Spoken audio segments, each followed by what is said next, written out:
It started on a Sunday morning, bright sky, trimmed lawns, and the kind of silence that felt too perfect for reality. The neighborhood of Willow Creek prided itself on order. Every mailbox matched, every yard looked copied from a magazine. But behind those white fences, something dark was festering, something even the perfectly smiling neighbors couldn't hide. At the center of it all was Richard Hale, the proud and polished HOA president. He was the kind of man who spoke softly but made everyone nervous. His house stood at the end of Birch Lane, bigger than the rest, with a flawless garden and a spotless driveway. To the outside world, Richard was the picture of suburban respectability, successful, charming, and dedicated to keeping the neighborhood civilized. But respectability can be a mask, and masks eventually crack. Across the street lived Evan Carter, a quiet man in his late 30s who had recently moved in with his wife Mara. They weren't rich, but they worked hard. Evan was an engineer who often kept to himself, and that was enough to make Richard suspicious. Willow Creek didn't like people who kept secrets, or at least that's what Richard said during HOA meetings. The truth was, Evan wasn't the one hiding anything. It all began when Richard's wife Linda started spending too much time away from home.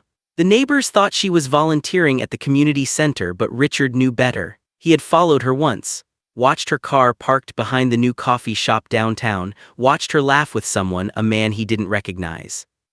That night, Richard didn't confront her. He just stared at her while she slept beside him, his mind racing. He was the president, the symbol of perfection. He couldn't afford scandal. But the affair was Linda's. It was his. Richard had been seeing Sophie Bennett, a real estate agent who lived 2 streets over. Their relationship started as business. She'd helped him sell a property. But one evening, a glass of wine turned into a secret they both swore to keep. They met in hotel rooms, exchanged burner phone numbers, and acted like strangers in public. Everything would have stayed hidden if not for one stupid mistake. A text. One night, Sophie sent him a message meant for him, but it went to Linda instead. "Same place, same time tomorrow. I can't wait to see you again, Red Heart." Linda didn't say a word for 2 days. Then she quietly started watching him, not angrily but curiously, as if waiting for proof. Richard could feel the pressure closing in. He couldn't let anyone find out, especially with HOA elections coming up. And that's when he saw an opportunity. A week later, during a late-night HOA patrol, something Richard did to keep the neighborhood safe, he noticed Evan taking out his trash. Alone, no lights on in the house. He remembered how Linda had once joked about Evan being too quiet to trust. That line stuck in his mind. Too quiet to trust. That's when the idea came. He didn't just need to protect himself, he needed a distraction. Someone else to carry the weight of scandal. And who better than the quiet new neighbor no one really knew? Richard started small, a rumor here, a whisper there. He told the HOA secretary, Nancy, that he'd seen Evan lingering near the playground late at night. Then he mentioned to another neighbor that Evan's wife seemed afraid lately. Within a week, the whispers became headlines in the neighborhood grapevine. Mara noticed it first, the way people stopped saying hello, the stares, the sudden silence when she passed by. Evan laughed it off at first.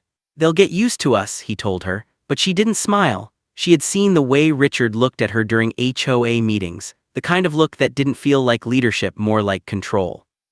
Then one night everything changed.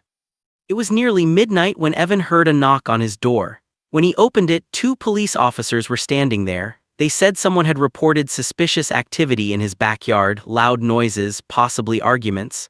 Evan was confused, but he let them check. They found nothing, of course, but the damage was done. The next morning, everyone on Birch Lane knew about the police visit. Richard made sure of it. He sent a community-wide email reminding residents about neighborhood disturbances and maintaining a safe environment. He didn't mention Evan's name, but he didn't have to. Everyone already knew. Evan confronted him at the mailbox that afternoon. "Did you send that email because of me?" he asked. Richard smiled, the kind of tight, polite smile politicians use when they're caught lying. "It's nothing personal, Evan. We just take community safety seriously. I'm sure you understand." Evan's hands clenched, but he said nothing. He turned away, his jaw tight. Mara watched from the window, feeling something deep in her gut, something that told her they were being cornered. That night, Richard met Sophie again at a cheap motel outside town. He told her about Evan, told her how trouble was brewing. She laughed. "You're unbelievable, you're actually using him as cover." Richard smirked. "It's temporary. Once the election over, everything goes back to normal." But nothing was going back to normal. Unbeknownst to Richard, Linda had followed him that night. She parked across the street from the motel, watched him go inside and snapped a photo. Her hands were shaking. The man she'd built her life around was cheating and lying to the entire community. She didn't know what she'd do yet, but she knew she wouldn't forgive. The next morning, the neighborhood woke up to chaos. Someone had broken into the HOA office. Papers were scattered everywhere, files missing, and one of the missing folders, Evan's property records. Richard acted shocked. He called an emergency meeting, his voice calm but firm. "We've had a breach," he said. "Sensitive documents were taken. I won't point fingers, but certain residents have been problematic lately." Everyone knew who he meant. That night, police came again, this time with a warrant. They searched Evan's garage and found something strange, a folder labeled HOA files. Inside were printed emails, meeting minutes, and complaint reports. All things Evan swore he'd never seen before. He was taken in for questioning. Mara cried, begging them to believe him, but no one listened. The story spread faster than wildfire. "The new guy hacked the HOA files. He's unstable," his wife must have known. Richard watched it all unfold with quiet satisfaction. His problem was gone, his image was safe, or so he thought. Because someone else had seen everything. Linda. She printed the motel photo. She kept it in her purse for days, her mind torn between fury and humiliation, but something held her back from exposing him: fear. Richard had power, influence, and a temper she'd seen before. A quiet, cold kind of anger that didn't shout but destroyed. Meanwhile, Mara refused to give up. She knew Evan was innocent. She went door to door, pleading with neighbors to believe her. Some pitied her, others avoided her, but one person, a retired teacher named Mrs. Coleman, listened. Mrs. Coleman had lived there for 30 years. She'd seen many presidents come and go, but none as controlling as Richard Hale. She told Mara something strange. "Last week I saw Richard leaving the HOA office late at night. He had a box with him, looked like files, but when I waved he pretended not to see me." That was the first crack. Mara started digging. She checked their home security footage from the night of the so-called break-in. The motion sensor light had gone off around 11:47 p.m. A tall figure wearing a hoodie had walked across their lawn. The face wasn't clear, but the car parked across the street was a silver BMW. The same model Richard drove. She froze, her breath caught in her throat. The man who framed her husband was the HOA president himself. She didn't tell Evan immediately. He was already broken, angry, silent, spending nights on the couch while waiting for the investigation to clear his name. But she knew she needed proof, real proof. So the next night, Mara followed Richard. He drove to the same motel, same parking spot. She waited, camera ready. A few minutes later, a woman got out of another car, Sophie Bennett. Mara recognized her instantly from the for sale signs around town. They hugged, kissed, disappeared into the room. Mara's hands trembled as she took photos, dozens of them. It wasn't just an affair, it was motive. Richard had destroyed her husband to save himself. But before she could act, things took a darker turn. At 2:30 a.m., a loud crash echoed through the neighborhood. Police lights flashed again. Evan's car was ablaze in the driveway, set on fire. The police ruled it as possible retaliation, maybe a neighborhood dispute. But Mara knew better. She'd seen the shadow running away, the same tall frame, the same confident stride. The next morning, Richard visited her. He knocked on her door, pretending to be concerned. "Mara, I just heard about the car. That's terrible. If there's anything I can do." She cut him off. "Why are you doing this?" she whispered. Richard blinked innocently. "Doing what?" "You know exactly what." He leaned closer, his voice low, his smile gone. "Careful, Mara, you wouldn't want to make things worse for your husband." She slammed the door in his face. That night, Mara made a decision. She couldn't go to the police, not without solid evidence. She couldn't trust the HOA. Richard controlled them all. So she found another way. She created an anonymous email account, attached the motel photos, The security footage, the timestamp of his BMW outside their house. Then she wrote one sentence. "Your HOA president isn't who you think he is." She sent it to every resident in Willow Creek. By morning, every phone in the neighborhood was buzzing. Every chat group, every message thread filled with one name. Richard Hale. He woke up to chaos. His phone exploded with calls, messages, questions, his perfect image crumbling. He called Sophie, but she didn't answer. He called Linda, but she'd already left. When he checked her side of the closet, half her clothes were gone. For the first time, Richard Hale was afraid. But fear can turn dangerous, especially for a man with power and pride to lose. And that's when things took an even darker turn. Because that night someone vanished, the next morning panic spread like wildfire through Willow Creek. Everyone was talking about the emails, the photos, the affair, but by noon another story had drowned them out. Sophie Bennett was missing. Her coworkers said she never showed up for her morning showing. Her phone went straight to voicemail. Her car was found parked behind the same motel from the photos, but Sophie herself was gone. And the last person seen with her was Richard Hale. The neighborhood that once worshipped him now whispered in fear. He walked outside that morning pretending to collect his mail, but every head turned away. The HOA board demanded an explanation. The police knocked on his door before noon.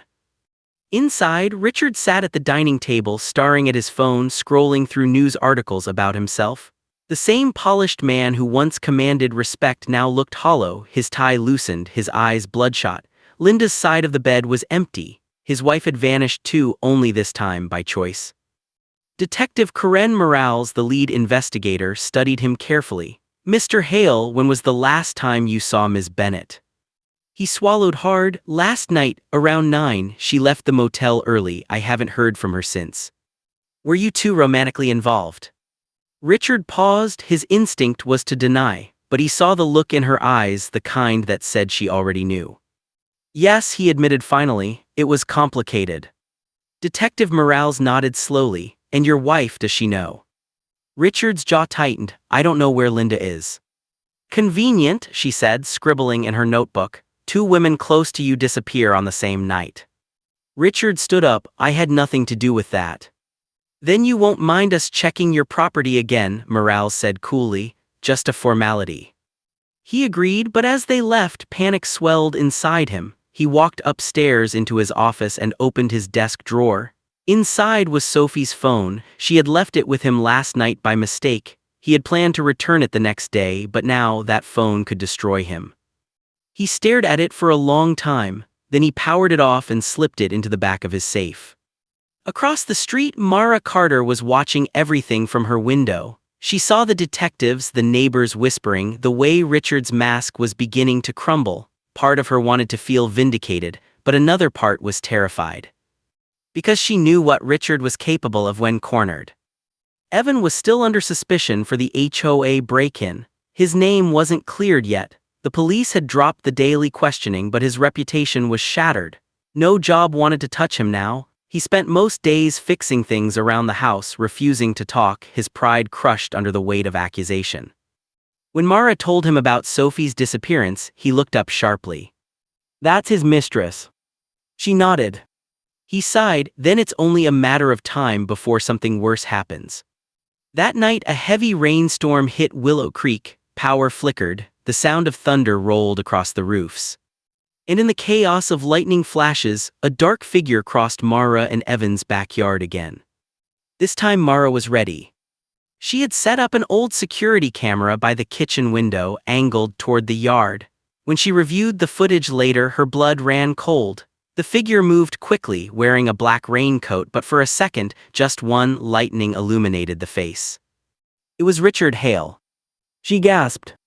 Backing away from the screen, what was he doing there? Why was he near their house again? The next morning, she went to the police with the footage, but Detective Morales wasn't convinced. "Mrs. Carter, we can't see his face clearly enough, and without context, there's no proof he was doing anything illegal." "He framed my husband," Mara insisted. "He's covering something up." Morales sighed. "I understand your frustration, but right now we're focused on Sophie Bennett's disappearance." Mara realized they weren't going to help her, not yet. Meanwhile, Richard's world was collapsing. His phone rang non-stop, reporters, board members, angry residents. He finally disconnected his landline. His reflection in the mirror looked like a stranger. For years, he'd built this image of control and dignity. Now everything was unraveling. Late one night, he sat in his car outside the motel, rain streaking the windshield. His mind replayed the last hours he'd spent with Sophie, the argument, the panic in her voice. "You said this was safe," she'd yelled. "It was supposed to be," he'd shot back. "I didn't know she'd find out." Sophie had started packing her things. "Linda's not the only one who knows, Richard. The whole neighborhood does now. We're finished." And that's when he'd grabbed her arm.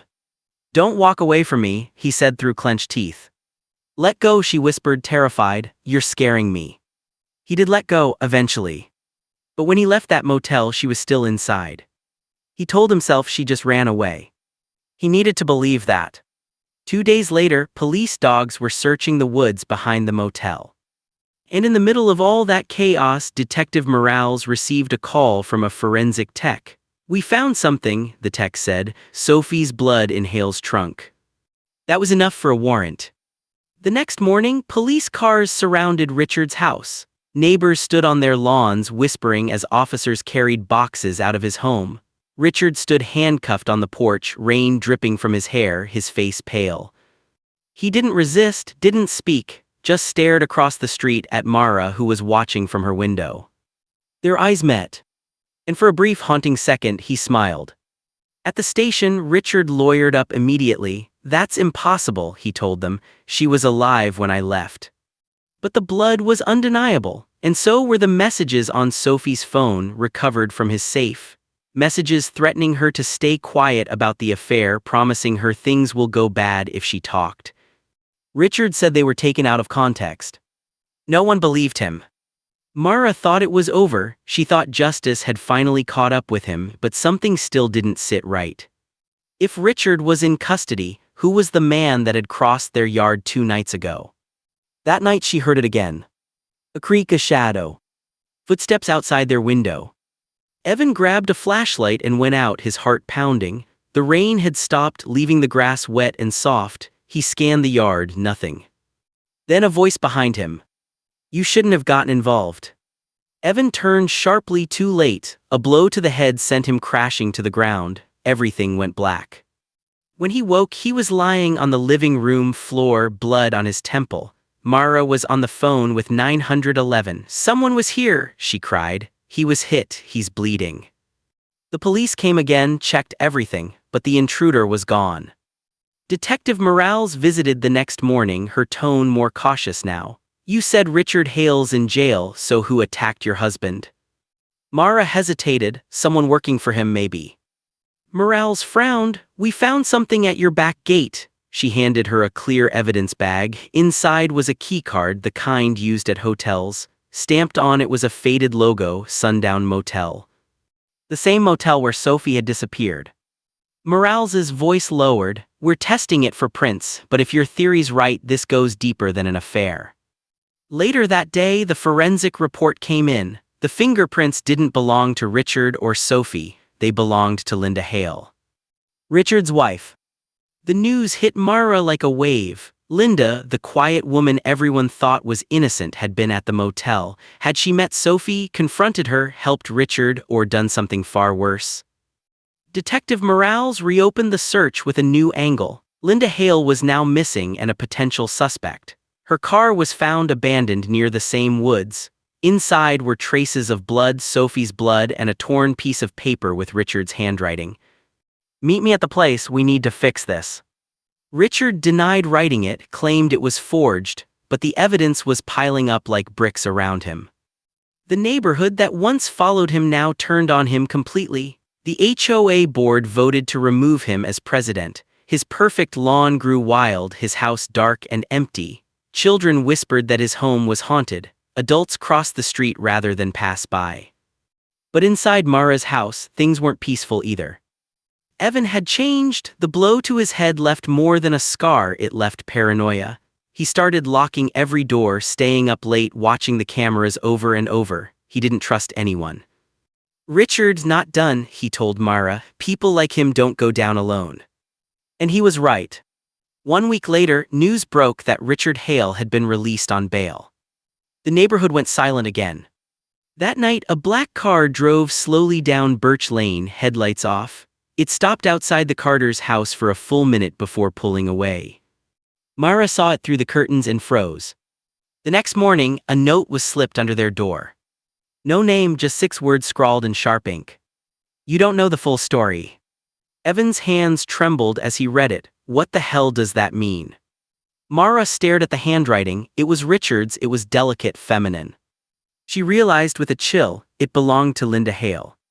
That night, Myra got an email from an unknown address. It contained one attachment, a video file, no message, no subject. She opened it cautiously. The screen flickered, then showed the inside of a motel room. Sophie was sitting on the edge of the bed, crying. The date stamp was from the night she disappeared. Then someone entered the frame, Linda.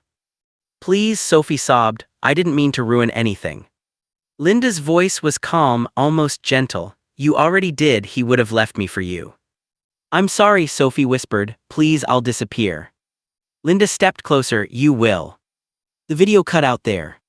Myra's heart pounded, she couldn't breathe. She replayed it over and over, her hands shaking. Linda had killed Sophie. Not Richard. But Richard had covered it up, framed Evan, burned their car, manipulated the truth, all to protect her.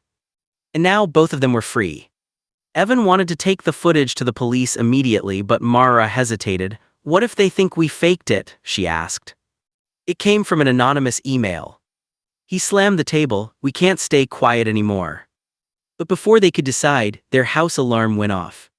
Glass shattered upstairs. A figure moved through the hallway. Evan grabbed the nearest thing, a wrench, and ran toward the noise, but what he found made him stop cold.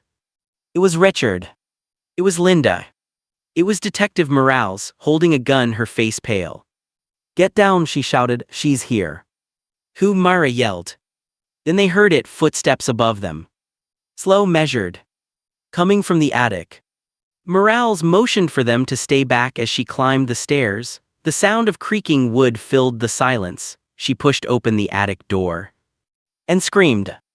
Inside, under the dim bulb, sat Linda Hale, pale and trembling, surrounded by half-burned photos and papers. Her hair was a mess, her eyes hollow. I didn't mean for it to go this far, she whispered. I just wanted him to pay. Morales stepped forward carefully. Linda, where, Richard? Linda looked up slowly. You'll see soon. Then she smiled, a slow, broken smile, and reached into her pocket. But before Morales could react, there was a deafening bang. The whole house shook. When the smoke cleared, Linda was slumped against the wall, gone. And in her hand it was a phone, still recording. The screen showed one unsent text message. He's coming for her next. Myra felt her knees buckle, her mind raced with one question. Hurry.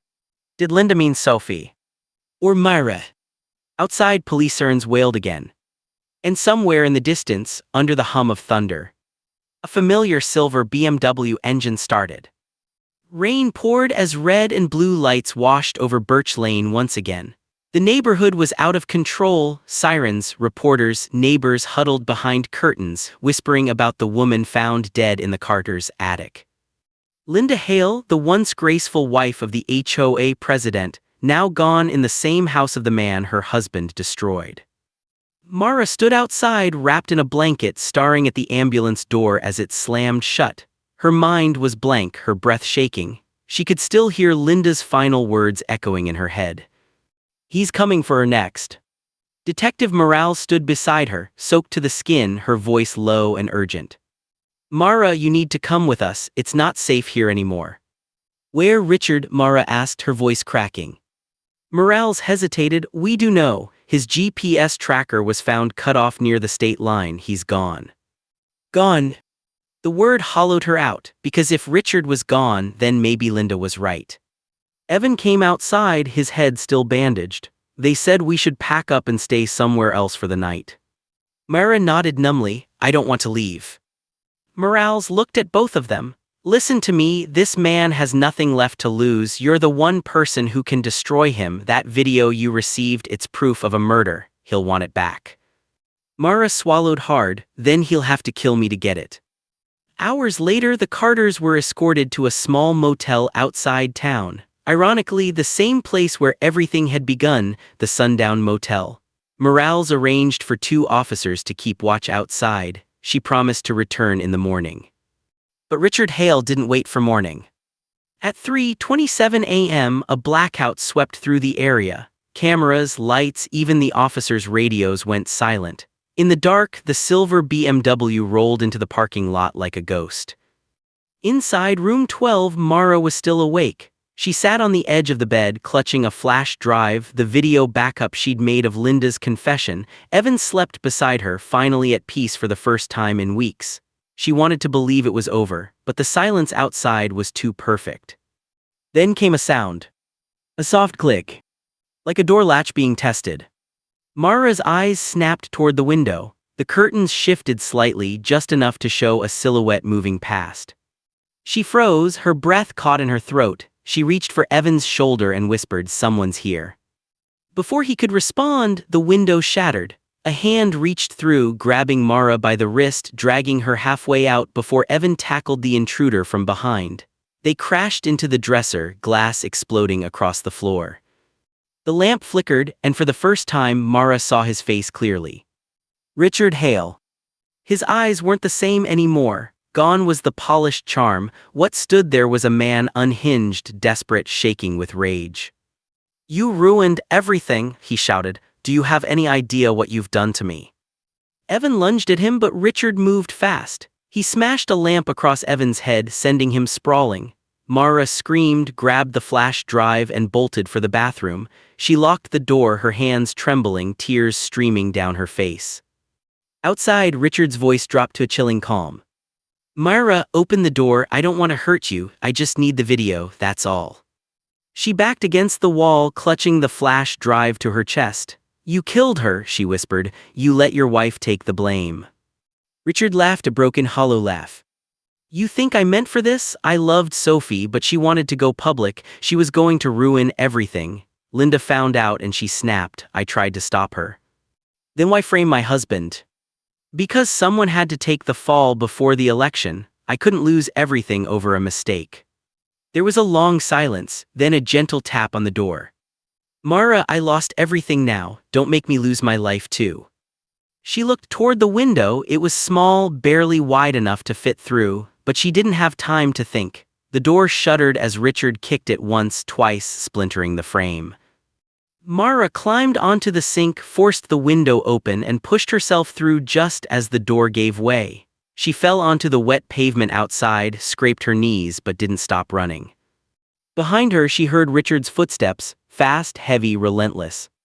The storm had started again. Thunder cracked across the sky as she raced through the motel lot, flashing lights bouncing off puddles. She could see the police cruiser parked near the office, but no one inside. The blackout had taken them too. She ran to the car, yanked the door handle locked. She pounded the window, screaming for help, no answer. Then she saw the glint of metal in the reflection behind her. Richard's shadow rose, towering over her, rain pouring down his face. "You could have just stayed quiet," he hissed. Mara turned, clutching the flash drive like a weapon. "You destroyed innocent people, you deserve to rot for it." He lunged. She swung wildly, catching his cheek, drawing blood. He roared in pain, grabbed her arm, and slammed her against the hood of the car. The flash drive flew from her hand, landing in a puddle. For a second, both of them froze, eyes locked on it. Then from behind him, "Step away." It was Detective Morales, gun raised, rain streaming down her face. Richard didn't move. His breathing was ragged, his body trembling. "You don't understand," he said. "She was never supposed to die." Morales took a step closer. "It's over, Richard, don't make this worse." He glanced at the flash drive again, then at Mara. For a moment, his expression softened, almost sorrowful. Then he whispered, "It's already worse." He dove for the flash drive. Morales fired. The sound echoed like thunder. Richard fell to his knees, clutching his shoulder, eyes wide with disbelief. Blood mixed with rain on the pavement. He tried to speak, but his voice broke apart. She made me do it." And then he collapsed. Morales rushed to him, checked for a pulse, weak but still there. She radioed for backup. Mara, trembling, picked up the flash drive, clutching it tight as if it were her heart itself. Evan staggered out of the room, blood trickling from his forehead. Is it over? Mara didn't answer. She looked at Richard, motionless, broken, surrounded by everything he tried to control, and whispered, "Nothing's ever really over." Days later, the storm cleared. The neighborhood of Willow Creek stood silent, its perfect lawns still wet from rain. For the first time in weeks, the mailboxes were full, the cars unmoved. It was as if the whole community was holding its breath. Richard Hale survived, but barely. He was in custody, awaiting trial for conspiracy, obstruction, and covering up Sophie Bennett's death. The news said Linda's death was ruled a suicide. The neighborhood moved on quickly, repainting fences, cutting grass, pretending the horror had never happened. But Mara knew better. One evening, she stood outside watching the sun set over Birch Lane. The air was still, too still. She thought of everything Richard had taken, her peace, her safety, her trust in people. Yet somehow, through the cracks, she'd found strength. The truth had finally come out. Or so she thought. Because as she walked back inside, her phone buzzed. One new message, no name, no number, just a short video clip. She pressed play, the screen flickered, showing hospital footage. Richard lying in bed, eyes closed, monitors beeping. The camera moved closer until his eyes suddenly opened. And he whispered clear as day. "It's not over, Mara." The screen went black. Mara's hand shook. Her reflection in the darkened phone looked pale, terrified. Somewhere in the distance, a car engine started, the faint growl of a silver BMW. Only this time, no one was driving it. By sunrise, the neighborhood was awake, but no one spoke above a whisper. The calm streets of Willow Creek had turned into a crime scene. Yellow tape fluttered in the breeze, stretching across Tom's porch. Reporters parked on the corner, cameras waiting for movement. The story had spread faster than anyone expected. HOA President arrested for framing neighbor. But inside the police station, the atmosphere was far from calm. Richard sat in the interrogation room, his face pale, eyes hollow. For the first time, the man who once commanded every meeting, who decided what color a mailbox could be, looked small, defeated. Detective Harris slid a folder across the table.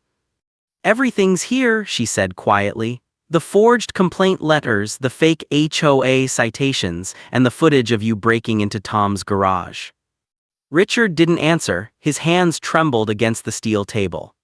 "Why him?" the detective asked. "You could have blamed anyone. Why your next-door neighbor?" Richard's voice cracked. "Because Tom was too good. Everyone liked him. The board trusted him. I couldn't risk anyone finding out about Lisa and me. If the HOA had voted me out, my reputation, my career, everything would have been gone." Harris leaned back. "So you destroyed his instead?" He looked up, his eyes red. "I told myself I was protecting my marriage, but somewhere along the way, I started believing I deserved to control everything, even people." There was a long silence before Harris finally spoke again. "You'll have time to think about that, Richard, a lot of time." Outside, the cameras flashed as officers led him out in handcuffs. Back in the neighborhood, Tom stood at his gate, watching the commotion.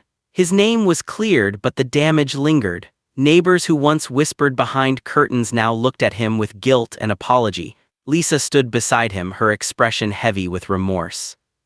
"Tom, I don't expect you to forgive me," she said softly. "I didn't know how far he'd go. I thought the affair was just our mistake, not something he'd destroy lives over." Tom's jaw tightened. "You both lied. You let him ruin me to save himself, but you came forward. That counts for something." She nodded, her eyes glistening. "He told me he'd handle everything. I never imagined this." Tom sighed. "That's the thing about power. Once people get a taste, they think they can play God." As the police cars drove away, the neighborhood began to settle, but peace didn't come easily. The HOA called an emergency meeting that evening, with Tom reluctantly agreeing to attend. When he walked into the clubhouse, every seat turned toward him. The once feared board members now looked like frightened children caught in a storm. "Tom," said Gloria, the treasurer, her voice trembling, "we owe you an apology. We were wrong. We believed his lies." Tom looked around the room, the same room where Richard once sat at the head of the table, commanding every voice. "Apologies don't erase what happened," he said quietly, but maybe we can make sure this never happens again." He placed a folder on the table. Inside were new proposals, ones Richard had always ignored: transparent voting, anonymous complaint systems, term limits for the board. "This neighborhood needs fairness," Tom continued. "No more fear, no more control." The members nodded slowly, realizing that for the first time their HOA might actually serve the people who lived there, not the power that ruled over them. Later that night, Tom stood outside, staring at the stars. The air was cool, the street quiet. Lisa approached, standing a few steps away. "They say he'll be gone for a long time," she murmured. Tom didn't respond right away. "He'll have plenty of time to think about what he did." "I still don't know why he trusted me," she whispered. "He thought love could stay hidden behind walls, but secrets always leak through the cracks." Tom turned toward her, his expression unreadable. "You were a part of it too, but at least you stopped it before it was too late." She nodded faintly. Maybe that's the only way to survive around people like him, by finally telling the truth. He looked back at his house where the lights glowed faintly through the windows. "The truth always wins," he said softly. "It just takes time." Weeks passed. The scandal became just another local headline, replaced by newer stories, newer chaos. But inside Willow Creek, something had changed forever. The new HOA meetings were open, honest, and fair. Neighbors who once feared Richard's power now laughed freely, their yards filled with children again. And as for Tom, he found peace not in revenge but in rebuilding. He restored his garden, fixed the garage door Richard had broken, and started spending quiet evenings with friends who finally knew the truth. One morning, while checking his mail, Tom found a letter with no return address. Inside, a single line was written in Richard's neat handwriting. "I thought I was protecting what I loved, but I only destroyed it." Tom folded the paper slowly, then looked across the street where the HOA office once stood. A for lease sign hung in the window. He exhaled deeply, letting the past drift away. But as he turned to go back inside, a black car stopped in front of his house. A woman stepped out, early 30s, wearing sunglasses, holding a file. "Mr. Lawson?" she asked. Tom frowned. "Yes." She handed him a document. "I'm with the county records office. I think you'll want to see this." He opened the envelope and froze. It was a property deed, his house, signed over 2 weeks before Richard's arrest, to an unknown corporation. "Wait," Tom said slowly. "What is this? I own this property." The woman looked uneasy. "According to this, it was transferred before the investigation started. Looks like Richard might have prepared for more than we realized." Tom's pulse quickened. The name on the document, LC Holdings, made his stomach twist. He turned the page, and there, in the legal signature box, was a familiar handwriting. "Lisa Carter." The woman walked back to her car, leaving Tom standing in the driveway, the paper trembling in his hands. He whispered almost to himself, "It's not over, is it?" The breeze picked up, rustling the trees, as if the neighborhood itself was holding its breath.